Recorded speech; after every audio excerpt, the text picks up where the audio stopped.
திருவள்ளூர் அருகே இருசக்கர வாகனத்தின் மீது லாரி மோதிய விபத்தில் இளம்பெண் ஒருவர் உயிரிழந்த சம்பவம் சோகத்தை ஏற்படுத்தியுள்ளது. கடலூர் மாவட்டத்தைச் சேர்ந்த அபிராமி என்பவர் தனது நண்பருடன் சென்னையிலிருந்து இருசக்கர வாகனத்தில் ஆந்திர மாநிலம் பரதபாளையம் நீர்வீழ்ச்சிக்கு சென்றுள்ளார். இதையடுத்து மீண்டும் சென்னை திரும்பிய போது தமிழக ஆந்திர எல்லையான ஆரம்பாக்கம் அருகே சென்று கொண்டிருந்த நிலையில் இருசக்கர வாகனத்தின் மீது லாரி மோதி விபத்துக்குள்ளானது. இதில் இருசக்கர வாகனத்தில் சென்ற அபிராமி மற்றும் அவரது நண்பரான சுந்தர் ஆகியோர் படுகாயமடைந்த நிலையில் அருகில் இருந்தவர்கள் இருவரையும் மீட்டு மருத்துவமனையில் அனுமதித்தனர்.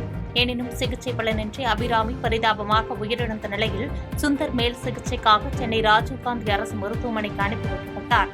இதைத் தொடர்ந்து விபத்து தொடர்பாக போலீசார் விசாரணை மேற்கொண்டு வருகின்றனர்.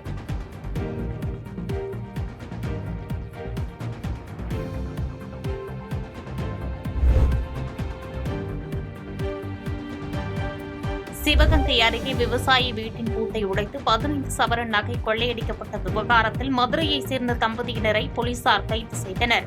சிவகங்கை மாவட்டம் சிங்கம்புணரி அடுத்த ஓசாரிப்பட்டி பகுதியைச் சேர்ந்த தம்பதியினர் குணசேகரன், விஜயலட்சுமி.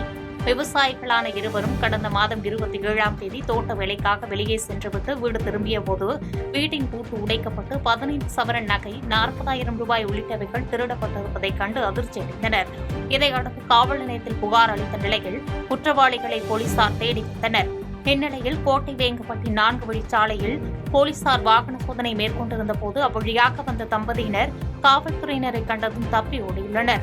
இதையடுத்து அவர்களை விரட்டி பிடித்த போலீசார் விசாரணை மேற்கொண்ட நிலையில் அவர்கள் மதுரை கரிமேடு பகுதியைச் சேர்ந்த ராமு மற்றும் அவரது மனைவி லதா என்பதும் இருவரும் பூட்டியிருக்கும் வீடுகளை நோட்டமிட்டு கொள்ளையடித்து வந்ததும் தெரியவந்தது.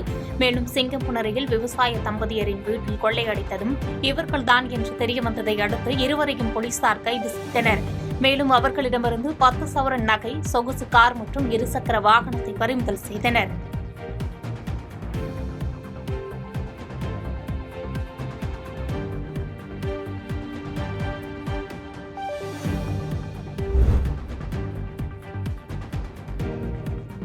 தேனி அருகே ஊராட்சி செயலாளர்களிடம் உயர் அதிகாரி பேசுவதாக கூறி பண மோசடி செய்த நபரை போலீசார் தேடி வருகின்றனர். தேனி மாவட்டம் ஆண்டிப்பட்டி மற்றும் கடமலை மயிலை ஒன்றியத்தில் 48 ஊராட்சிகள் உள்ளன. இந்த ஊராட்சி மன்ற செயலாளர்களிடம் போனில் தொடர்ந்து கொண்ட மர்ம நபர் ஒருவர் ஊரக வளர்ச்சித்துறையிலிருந்து பேசுவதாகவும் ஊராட்சிகளில் நடைபெற்று வரும் வளர்ச்சிப் பணிகள் குறித்தும் கேட்டறிந்துள்ளார். மேலும் தனது குடும்பத்தில் சிறு பிரச்சினை எனவும் 5,000 ரூபாய் பணம் வேண்டும் எனவும் கூறி ஒவ்வொரு ஊராட்சி மன்ற செயலாளரிடம் பணம் கேட்டுள்ளார். சில ஊராட்சி மன்ற செயலாளர்கள் பணம் செலுத்திய நிலையில் ஒரு சிலர் சந்தேகத்தின் பேரில் மற்ற ஊராட்சி செயலாளர்களிடம் கேட்டபோது பண மோசடி செய்தது தெரியவந்துள்ளது. இதனைத் தொடர்ந்து தங்களை தொடர்பு கொண்டு பேசிய தொலைபேசி எண்ணுடன் ஊராட்சி மன்ற செயலாளர்கள் புகார் அளித்துள்ள நிலையில் விசாரணை மேற்கொண்டு வருகின்றனர்.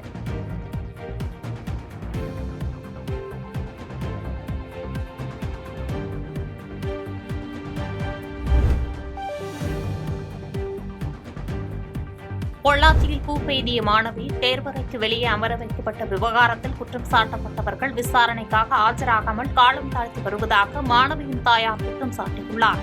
திருப்பூர் மாவட்டம் பொள்ளாச்சி அடுத்த செங்குட்டைப்பாளையத்தில் உள்ள சுவாமி சித்பவானந்தா பள்ளியில் பூ பெய்திய 8ஆம் வகுப்பு மாணவி தேர்வறைக்கு வெளியே அமர வைக்கப்பட்டு தேர்வு எழுத செய்த சம்பவம் மாநிலம் முழுவதும் பெரும் அதிர்வலைகளை ஏற்படுத்தியுள்ளது. இச்சம்பவம் தொடர்பான வீடியோ வெளியாகி வைரலாகிய நிலையில் போலீசார் விசாரணை மேற்கொண்டனர். விசாரணையில் பள்ளி நிர்வாகம் மீது தவறு இருப்பதாக போலீசார் தெரிவித்ததை அடுத்து பள்ளி முதல்வர் தற்காலிகமாக பணியிடை நீக்கம் செய்யப்பட்டார். மேலும் பெற்றோர் அளித்த புகாரின் அடிப்படையில் பள்ளி தாளாளர் தங்கவேல் பாண்டியன், பள்ளி முதல்வர் ஆனந்தி மற்றும் அலுவலக உதவியாளர் சாந்தி ஆகியோர் மீது வன்கொடுமை தடுப்பு சட்டத்தின் கீழ் வழக்கு பதிவு செய்யப்பட்டது. இந்நிலையில் விசாரணைக்காக நெகமம் காவல் நிலையத்திற்கு வருகை தந்த மாணவியின் தாயார் செய்தியாளர்களிடம் பேசினார். அப்போது தெரிவித்த அவர் தனது குழந்தையை தேர்வறையில் தனியாக அமர வைக்க சொன்னதாகவும் பள்ளி நிர்வாகத்தினர் அறையிலிருந்து வெளியேற்றியதாகவும் குற்றம் சாட்டினார். மேலும் விசாரணைக்காக பள்ளி நிர்வாகிகள் ஆஜராகாமல் காலம் தாழ்த்தி வருவதாகவும் தகுந்த நடவடிக்கை மேற்கொள்ள வேண்டும் எனவும் கூறினார். சார், போலீஸ் விசாரணையில் வந்து அவங்க விசாரிச்சாங்க சார். விசாரிச்சு எங்க தரப்புல இருந்து நாங்க எல்லாம் சொல்லிட்டோம். அவங்க தரப்புல இருந்து அவங்க எந்த ஒரு பதிலுமே அவங்க சொல்லலைங்க. அவங்க எந்த பதில் சொல்ற மாதிரி தெரியலைங்க. அவங்க தப்பு பண்ணியிருக்கிறோன்ற ஒரு கில்ட்டி ஃபீலிங்கே அவங்க கிட்ட இல்லைங்க. ஆமாங்க சார், கண்டிப்பாக சொன்னாங்க. நான் கேட்டேங்க, எப்படிங்க மேம் உங்கள் குழந்தைய இது மாதிரி உட்கார வைப்பீங்களா? நீங்கள் எப்படி என் குழந்தைய உட்கார வைக்கலாம்? நான் ஃபீஸ் கட்டி படிக்க வைக்கிறேங்க, ஒரு ப்ரைவேட் ஸ்கூலு, நான் ஃபீஸ் கட்டி படிக்க வைக்கிறேன். நீங்கள் எப்படி என் குழந்தைய நீங்கள் எப்படி இப்படி உட்கார வச்சு நீங்கள் எக்ஸாம் எழுத வைக்கலாம்னு சொல்லி நான் கேட்டேங்க அவங்கள. நான் கேட்டதுக்கு இல்லை அப்படிலாம் ஒன்றும் இல்லை, நீங்கள் தான் சொன்னனால தான் நாங்கள் வெளியே உட்கார வச்சோம் அப்படின்னு சொன்னாங்க. சொன்னதுக்கு நான் எங்கள் வீடியோ எடுத்துக்கிறேன், இருங்க நான் என்ன பண்ணுறேன்னு பாருங்கள், நாங்கள் இதை கண்டிப்பாக அதை நாங்கள் பிரச்சனை பண்ணணும், நாங்கள் இப்போ இது பண்ணணும் அப்படின்னு சொன்னாங்க. நான் கண்டிப்பாக இதுக்கான நடவடிக்கை நாங்கள் எடுக்கணும் அப்படின்னு சொன்னதுக்கு அவங்க என்னன்றாங்கன்னா, நீங்கள் வீடியோ வச்சு கேம்பஸ்க்கு வெளியில் போய் நீங்கள் என்ன வேணாலும் பண்ணுங்கள், இப்போ குழந்தைய கூட்டிகிட்டு நீங்கள் கிளம்புங்க அப்படின்னு ஹார்ஷாக சொல்கிறாங்க. நம்மளை ஒரு மரியாதையாவோ எதுவுமே அவங்க ட்ரீட் பண்ணலை, ரொம்ப ஹார்டாக தான் ட்ரீட் பண்ணுறாங்க. மற்ற குழந்தைகளெல்லாம் கம்பேர் பண்ணி குழந்தைகளை பேசுகிறதுங்க, இது எங்களுக்கு பிடிக்கலைங்க. அது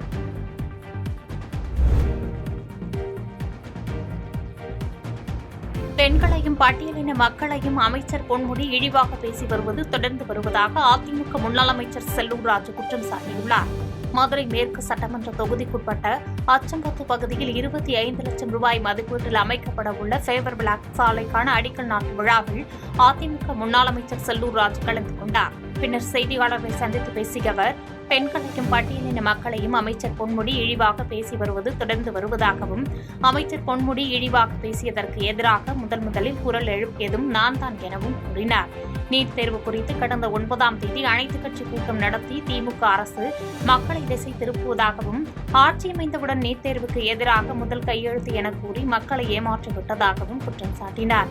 மேலும் 2026ஆம் ஆண்டில் அதிமுக தலைமையில் ஆட்சி அமையும் என கூறிய அவர், கூட்டணி குறித்து பொதுச் செயலாளர் அறிவிப்பார் எனவும் தெரிவித்தார்.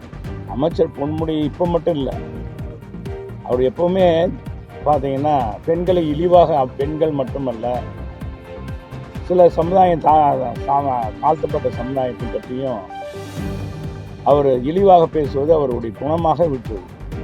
இந்த போக்குவரத்தில் மகளிர் பேருந்து நிலையத்துக்கு தான் நாங்கள் கட்டணமில்லா பேருந்துன்னு போடுவோம், இவங்க இலவச பேருந்துன்னு போடுவாங்க. இலவச பேருந்துன்னு அறிவித்ததுனால பார்த்தீங்கன்னா எல்லாம்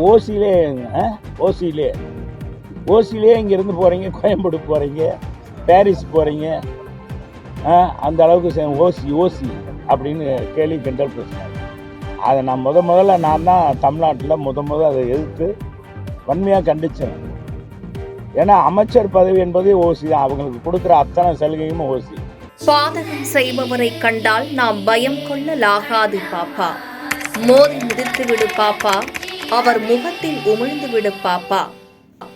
அண்மை செய்திகளை உடனுக்குடன் தெரிந்து கொள்ள இணைந்திருங்கள் எம் நாடு தொலைக்காட்சியுடன்.